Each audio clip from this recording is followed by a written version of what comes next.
Hello. Today I'm just talking about how I get students to spell. Because sometimes the word spell is something that they don't know. So I'm just going to give a few of my tips and show just a few examples of what I've done with some of my students. So first I usually say, can you spell that? Because some students do know how. So then they'll just do it.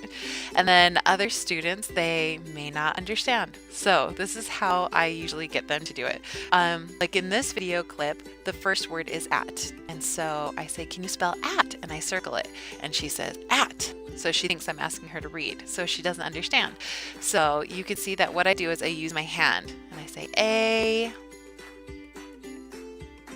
And then usually she's like, oh, A-T, at. And then she starts spelling the other words. And so check that out. At.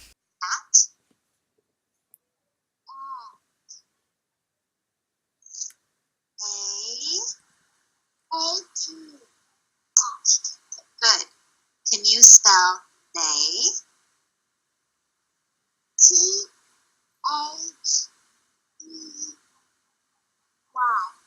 One of the other things that I do with students is I'll use my whiteboard and then I will just write how many letters there are. So like if this is the word they, I might do T.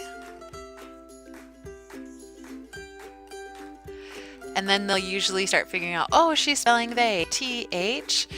And then if they need help, then I'll give more letters. And in this next clip, you can see how I actually write on the slide because it's one of the memory games. So you'll see how I flip back and forth and use that to help the student remember how to spell. Because on the slide before, she had spelled it perfectly. And then in the memory game, she needed a little bit more support. And so check that out. Spell at. What letters? A-T. Good, very good. All right, let's see. They. How do you spell they? T.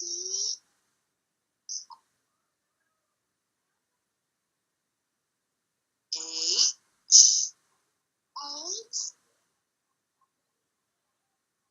D.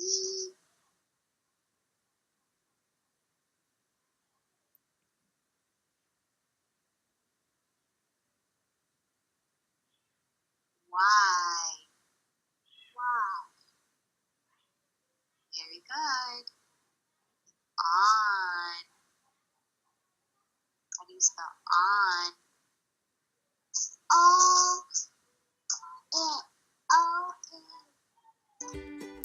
And then one of the other things I like to do is in this next clip, I'll actually use my hands to kind of make the letters and not full sign language because sometimes those don't look like the letters and the students may not know it. But I will do like W. So we'll mouth the letters to give them some hints.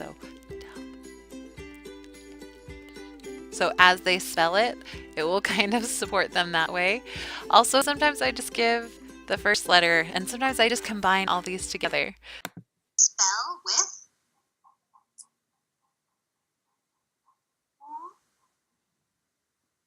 W. W-I-T-H. Yeah. P-H-E-R-E.